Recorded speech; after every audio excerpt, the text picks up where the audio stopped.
We remain steadfast in our commitment in delivering local news that matters. Stories that inspire.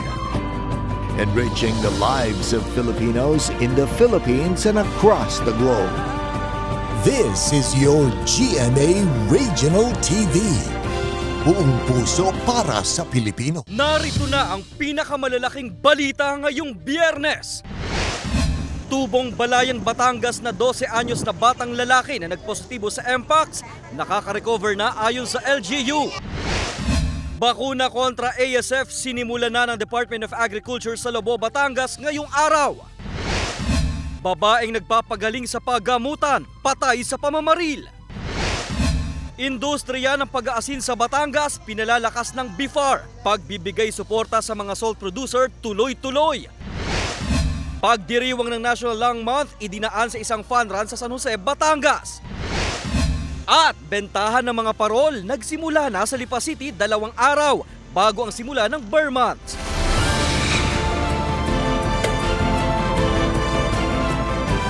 Ito ang GMA Regional TV, Balitang Southern Tagalog.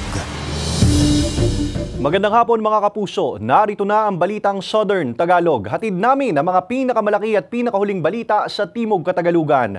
Live mula rito sa GMA Batangas Station, ako po si Ace Madrano. Nakaka-recover na ang 12 anyos na batang lalaki na Tubong Balayan, Batangas na nagpositibo sa Mpox ayon sa LGU. Para sa detalye, makakasama natin live si Paul Hernandez. Paul.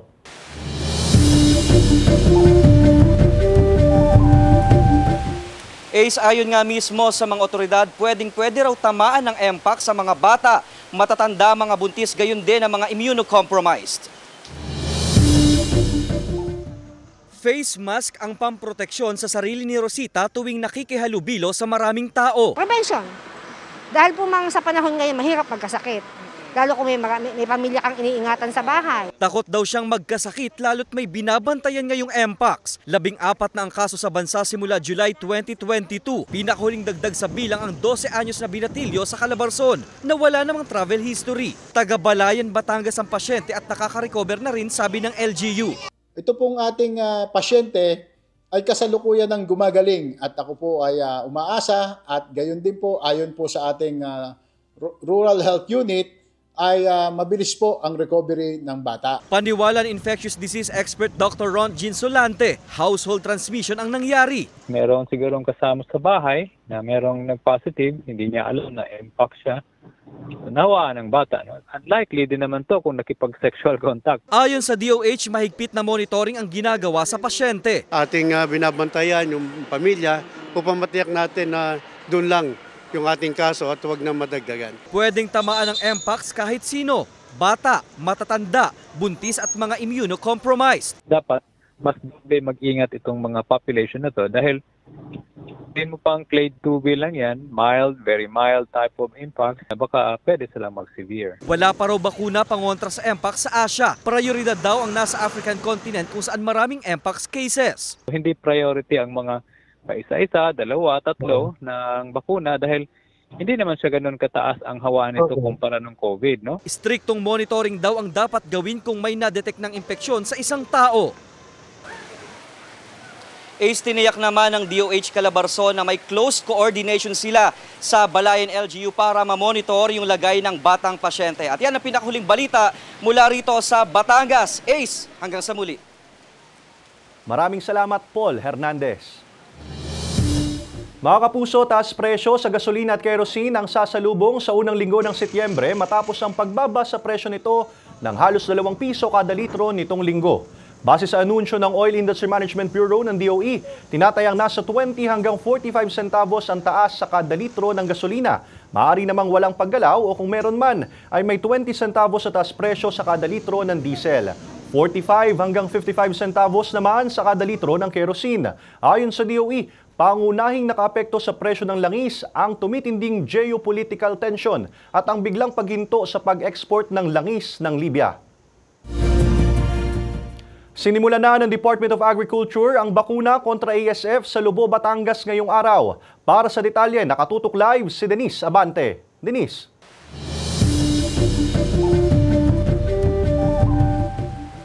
Ace, bagamat walang kasiguraduhan kung makaliligtas mula sa sakit ang mga alagang baboy matapos mabakunahan, tuloy pa rin ang isinagawang ASF control vaccination ng Department of Agriculture kaninang umaga sa Barangay Malapad na Parang, Lubo, Batangas.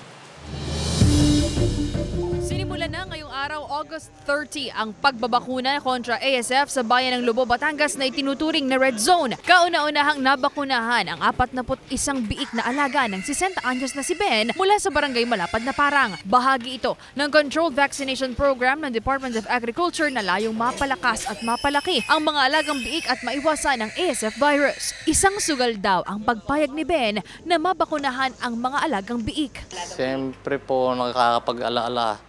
Ito yung iba nga, sumugal ng patayang, paano na lang ng iba isurrender at 5,000. Ito naman kung aking isugal at makalusot, lalong mas maganda. At saka safety pa rin sa mga nabili ng karne, sa mga nagamit. Umaasa rin si Ben na magiging mabisa ang mga bakuna para magtuloy-tuloy ang kanilang hanap buhay. Masaya naman po, dahil kabundok-bundokan na nga ito eh. Ako pa napili. Ayos lang po. Magiging magandang hanap buhay po ulit. May pagpatuloy ulit ang pagbababuyan. Makakatulong pa sa ibang nangangailangan. Ayon sa Department of Agriculture, 10,000 doses ng ASF ang itinalagang bakuna para sa lalawigan ng Batangas. Pero wala pa rin daw kasiguruhan kung makaliligtas ang mga biik kapag nabakunahan na. Walang 100% na assurance kahit bakuna ng tao o bakuna ng ibang baboy. May tinatawag na risk factor. No? But ang tingin ko, makikita natin, let the pig talk. Pagkatapos na mabakunahan, after 14 days, makita natin kung ano epekto, kukunan natin ng dugo. And then after that, dire-diretso na ito para sa buong Batangas natin gagamitin. Tapos ililipat na tayo ng ibang probinsya. Sa tala ng Municipal Agriculture Office ng Bayan ng Lubo, sa 26 na barangay, 21 na ang apektado ng ASF virus. Kaya minabuti ng Department of Agriculture na dito mismo sa Bayan ng Lubo simulan ang pagbabakuna ng mga alagang baboy. Ito yung red spot para mapalaban yung bakuna. Makita natin kung despite na umiikot ang mikrobyo rito, kung nabakunahan ay nabuhay yung baboy, ay may pag-asa. Iri-ring vaccination natin. Ano yung pinakamalapit na bayan dito sa Lubo na pwedeng tumalon yung sakit? Let's say Taysan at Rosario at Lipa City. Para maikutan natin ang nabakuna ang mga baboy dito. Pagtitiyak ng DA na imo-monitor pa rin nila ang mga baboy na nabakunahan. Ace, update din lamang kung matatandaan po ninyo si Jackie na kaisa-isahang inahing baboy ng Barangay Sulok, Lubo, Batangas na inaasahang magtutuloy-tuloy ng pagganda ng industriya ng babuyan sa bayan, hindi na rin kinayanan at namaalam na. Ace? Malungkot na balita, Denise, no? At maraming salamat, Denise Abante. Pinalalakas ng BFAR ang industriya ng pag-aasin sa Batangas. Tuloy-tuloy din ang pagbibigay suporta sa mga salt producer ayon sa ahensya. Alamin yan sa report ni Paul Hernandez. Ang mumunting butil ng asin, malaki ang pakinabang, pampalasa ng mga lutuin, gaya sa karinderya ni Arlene. Tama lang ang lagay namin sa asin kasi mahirap din naman pag maalat. Tama lang na pampalasa, pampalinamnam ng konti. Galing Pangasinan ang mga pambentang asin ni Melay sa palengke ng San Jose, Batangas. Depende sa dami, 5 pesos hanggang 20 pesos ang kada pack ng asin. Rock salt pero may halong iodize. Bawal po kasi dito ang puro rock salt. Ini-examine din po ang aming asin. Wala naman daw kakulangan ng supply. Hindi rin gusto ng Bureau of Fisheries and Aquatic Resources o BFAR na mangyaring mag-import na lamang ang Pilipinas sa ibang bansa. Nais ng ahensyang buhayin ang industriya ng pag-asin sa bansa. Gaya sa Batangas, iisa na lang daw ang kumpanyang nagpo-produce ng asin mula sa 3 salt producer. Ang asin kasi pwede rin siyang gamitin na abono ng mga niyog.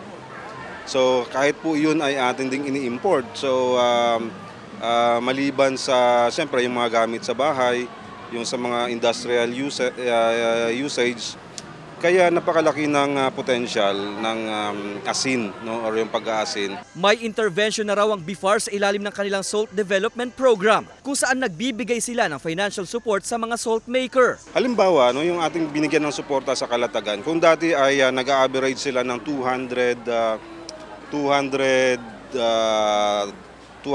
metric tons. Dati yun, no? 200,000 metric tons a year. Ngayon, nasa 400,000 tons a month. Tugon din daw ito ng ahensya sa utos ng Pangulong palakasin pa ang salt making industry. Ayon pa sa BIFAR, wala silang namomonitor na pagtataas ng presyo ng asin sa mga pamilihan. Kasama si Kel Ravaca, Paul Hernandez, Balitang Southern Tagalog. Isinusulong na sa Kamara ang panukalang suspindihin ng 8 hanggang 12 linggo ang regular academic program para matutukan daw ang reading at mathematics. Ayon sa isa sa mga akda ng panukala at chairman ng House Committee on Basic Education and Culture, napapanahon na ang intervention program sa regular academic calendar. Hindi na raw ito pwedeng ituon pagkatapos ng klase o tuwing bakasyon lamang sa summer. Pagtapos ng 8 linggo, magkakaroon ng assessment sa mga estudyante. Ayon sa chairman ng House Committee on Basic Education and Culture, nais silang gawin ng 8-week program para sa lahat ng 21 million na grades 1 hanggang 12 students. Ayon naman sa DepEd, sakaling matuloy ito, ipatutupad muna ito sa mga piling baitang at eskwelahan. Hindi raw ito kakayanin sa lahat dahil sa kakulangan sa mga guro. Nagsasagawa na rin daw sila ng konsultasyon sa iba't ibang sektor. Idinaan sa isang fun run ang pagdiriwang ng National Lung Month sa San Jose, Batangas. Tunghayan yan sa report ni Paul Hernandez.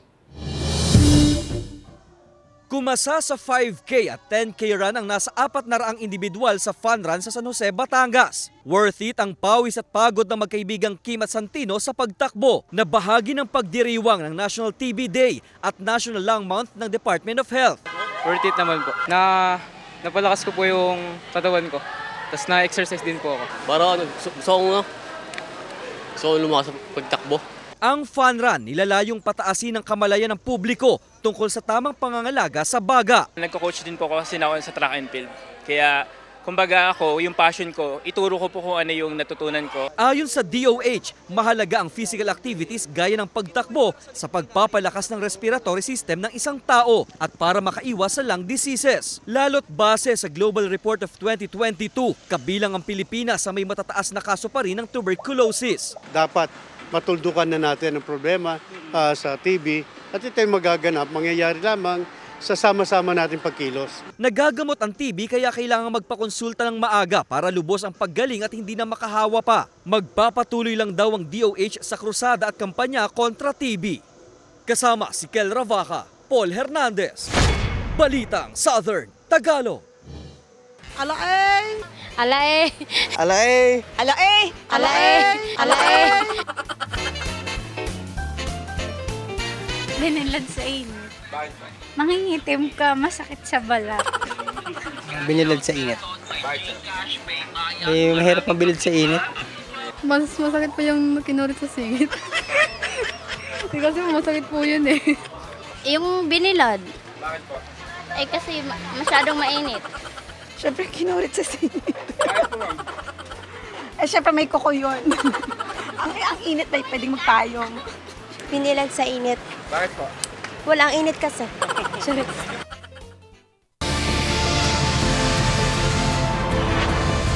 Ito ang GMA Regional TV. Balitang Southern Tagalog.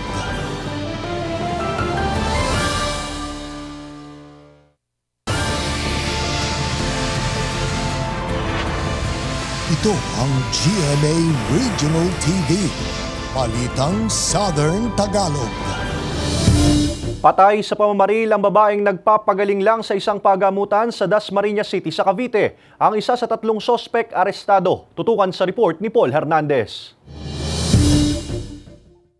Screenshot ang mga ito ng CCTV footage noong August 28 sa Dasmariñas City, Cavite na pinag-aaralan pa ngayon ng pulisya. Yan daw ang entry at exit point ng riding in tandem na ito nang pumunta sila sa isang ospital sa Dasmariñas, Cavite. Ang isa sa sakay ng motorsiklo nakunan din sa security camera ng ospital. Siya ang lalaking nakaitim at pulang sombrero. Siya rin ang suspect sa pamamaril ng isang babae na nasa loob ng ward ng ospital. Sa investigasyon ng pulisya, nasa pagamutan ng babae matapos barilin noong August 22. Talagang pinaplanuhan po ng mga suspect at may galit po siya doon sa biktima. Ang biktima kasi is dating nagbibigay ng impormasyon to sa ating mga otoridad pagdating sa mga illegal activities sa kanilang barangay. 3 iba pa ang sugatan sa nangyaring pamamaril sa loob ng ospital. Ang nanay ng babaeng binaril, ang security guard na tinamaan sa braso, pati ang isang babae na natamaan ng bullet shrapnel sa paa at large pa rin ngayon ang suspect. Arestado naman ang isa niyang kasabwat na nagsilbi raw lookout sa pamamaril. Nakunan din siya ng security footage habang nagmamatsyag sa ospital bago ang pamamaril. Mayroon po tayong 3 suspect po. Yung nahuli po natin, kasama din po siya sa nagplano. At siya po yung driver ng getaway vehicle ng gunman. Kasalukuyan pa po yung pag-follow up operation po sa dalawa. Tumangging magbigay ng pahayag sa harap ng kamera ang naarestong suspect. Ayon sa pulisya, kinumpirma ng arestadong lookout na bukod sa gunman, may isa pa raw na mastermind sa krimen. Nahaharap ang mga suspect sa reklamong murder at attempted murder. Sinisikap pang makuna ng pahayag ang ospital kung saan nangyari ang krimen. Paul Hernandez, Balitang Southern Tagalog. Isa ang patay at isang sugatan sa pamamaril sa San Pablo City, Laguna. Ang mga sospek nakaalitan umano ng biktima dahil sa ilegal na droga ayon sa pulisya. Nakatutok si Denise Abante. Sa isang tindahan ng siomay na ito sa bahagi ng Embasa Street sa Barangay 7C, San Pablo City, Laguna, pinagbabaril ng mga lalaking sakay ng motorsiklo ang isang lalaki pasado alas 12 ng hating gabi kahapon. Nadala pa sa ospital ang biktima ngunit nasawi rin kaninang umaga ayon sa pulisya. Sa investigasyon ng pulisya, lumabas saglit ang isa sa mga biktima ng bigla siyang pagbabarilin ng mga suspek. Sugatan naman ang 12 anyos na binatilyo matapos tamaan ng ligaw na bala ang kanyang kanang paa. Drug-related na. Kasi itong victim is asset natin, ito asset ng PNP San Pablo sa mga operations natin sa drugs. Yung mastermind ay napahuli niya na nung nagdaang taon. May 3 na tayong arrested. 6 yung tinitignan namin mga suspects. So 3 na po natin. Ang balang tumama sa kanang paa ng isa pang biktima tumagos daw mula sa katawan ng nasawi. Nasa maayos ng kalagayan ang binatilyo. Tukoy na ng pulisya ang ilan sa mga suspect habang patuloy pang pinaghahanap ang gunman. Panawagan ng pulisya sa publiko. Tulungan kami kasi dapat talaga magkasama ang pulis at mamamayan. Pero minsan talaga hindi mo may prudent. Yung sa crime solution, kailangan din namin sila. At yun na nga nangyari. Nagbigay sila ng maraming info regarding dito sa shooting kaya at may sama pa yung mga CCTV footages. Sinisika pa ng GMA Regional TV Balitang Southern Tagalog na makuha ang pahayag ng pamilya ng nasawing biktima. Denise Abante, Balitang Southern Tagalog.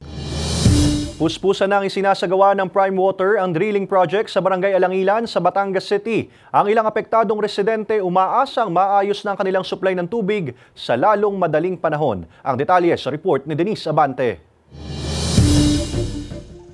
Puspusa na ang paghuhukay at paggawa ng humigit kumulang 600 metrong lalim na drilling project sa bahaging ito ng Barangay Alangilan, Batangas City na siyang inaasahang makapagsusupply ng sapat na tubig sa mga matataas na bahagi ng Barangay Santa Rita at mga karatig pang barangay sa lungsod. Right now we are at 5% completion of the project. Nakakapagbutas na tayo ng 4 meters over 150. So, may mga preparations lang na ginawa bago talaga tayo yung pinaka-drilling. We are very hopeful na matatapos siya after 6 months and then, ayun, magkakaroon na ng maayos sa serbisyo talaga or tuloy-tuloy na maayos sa tubig sa bayan ng Santa Rita. Dagdag pa ng Prime Water, aabot sa 40 mga kabahayan sa Barangay Santa Rita ang posibleng maabot na at masuplayan na ng sapat na tubig. Mas malalim at mas maraming supply daw ang tinitiyak ng pamunuan ng Prime Water sa mga residente oras na matapos ang proyekto. Talagang yung mga walang tubig sa gabi na hindi naaabot ay masiserbisyohan na nito. Mararamdaman talaga nila yung ginhawa after nating matapos yung proyekto. Konting tiis na lang at hindi na talaga sila mapupuyat kasi 6 months, so we still have 5 months left to finish the project and I am happy to say na we are on track. Gayunpaman, umaasa pa rin daw sa mga ipinangako ng Prime Water ang ilang mga residente maging ang pamunuan ng Barangay Santa Rita. Kasama si J.R. Manjares, Denise Abante, Balitang Southern Tagalog.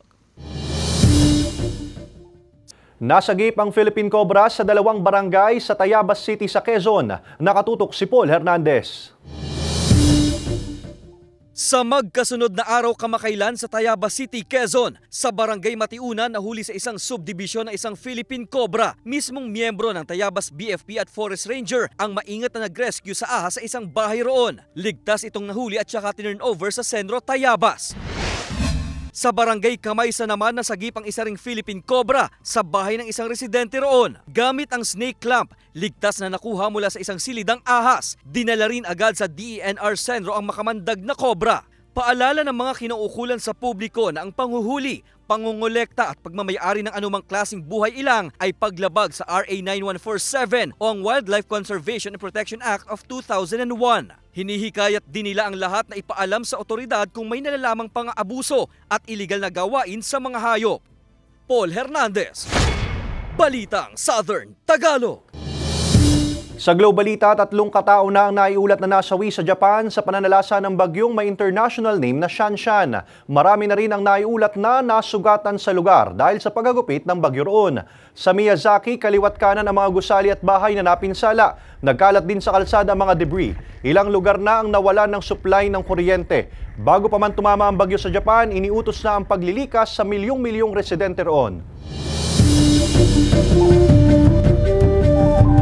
Nagsalita na si Shining Inheritance star Kailin Alcantara hinggil sa hiwalayan nila ni Mavi Legaspi. Samantala, nag-celebrate si Faye Lorenzo ng kanyang birthday kasama ang ilang fans. Narito ang report ni Hazel Alviar.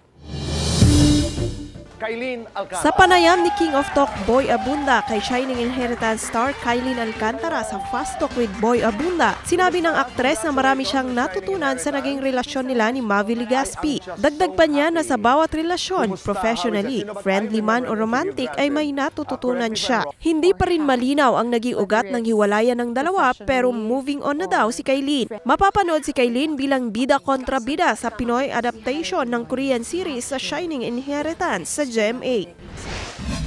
Bonding with her fans naman ang isa sa mga naging paraan ng pag-celebrate ni Faye Lorenzo ng kanyang karawan. Masaya rin siyang nagbigay ng autograph sa kanyang mga fans. Kasalukuyang napapanood si Faye bilang mariposa sa Asawa ng Asawa Ko sa GMA Prime. Hazel Alviar, Balitang Southern Tagalog.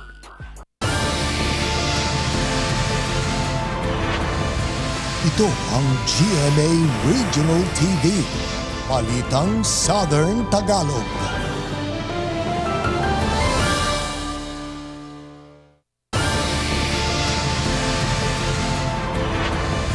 Ito ang GMA Regional TV.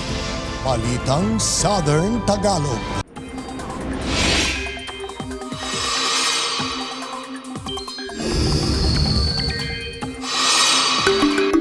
Mga kapuso, maging handa pa rin sa pagulan lalo na sa hapon o gabi. Ayon sa Pag-asa, bagaman sa kanlurang bahagi ng Luzon at Visayas na lang umiiral ang mahinang habagat, posible pa rin ang localized thunderstorms. Bukod dyan, may mga binabantayang weather systems din sa loob at labas ng Philippine Area of Responsibility.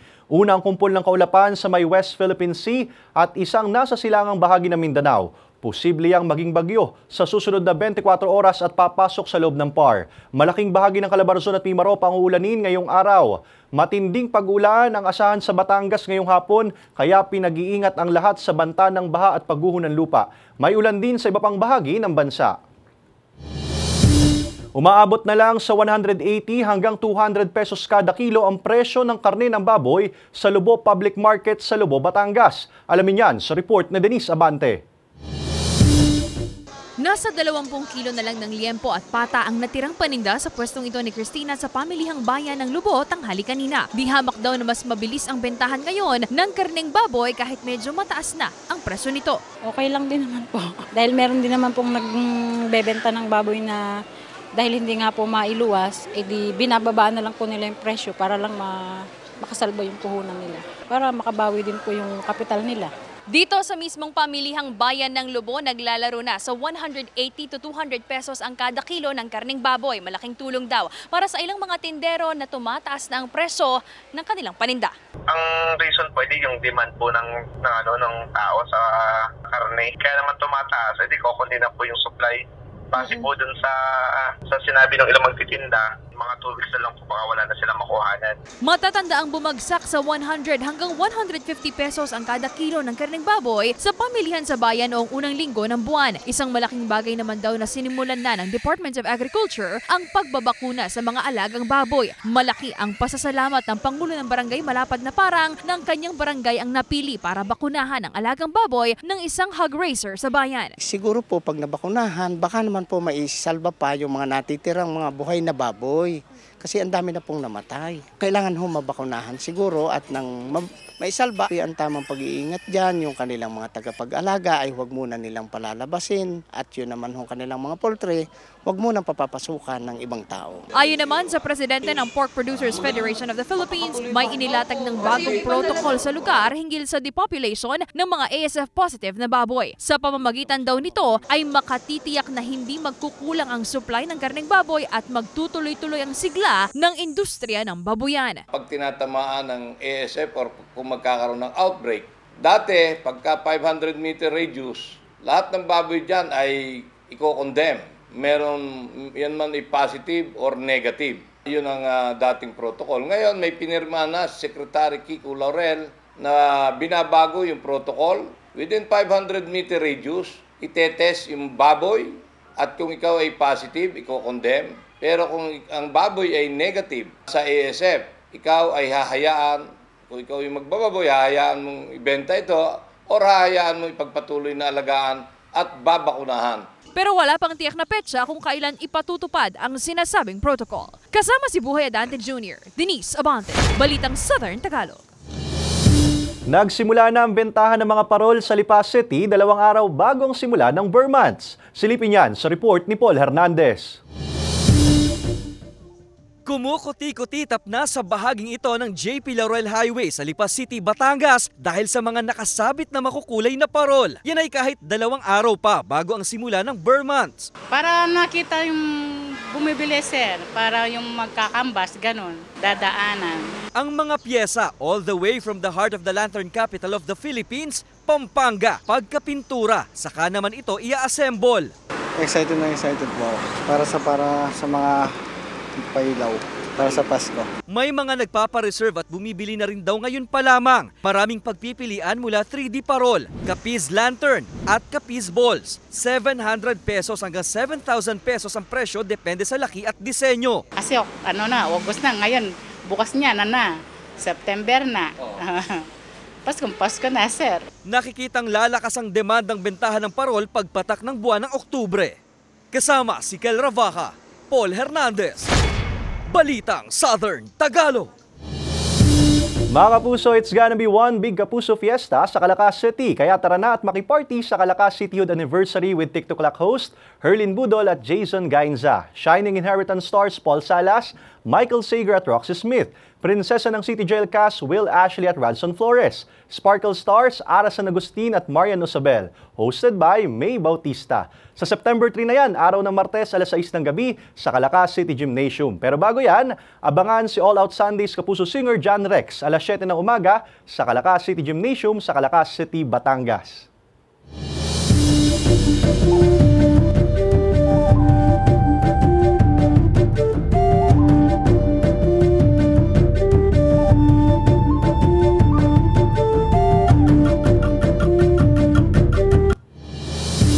Samantala, mapapanood niyo po ang episode na ito at iba pang pinakahuling lokal na balita sa official website ng GMA Regional TV, www.gmaregionaltv.com.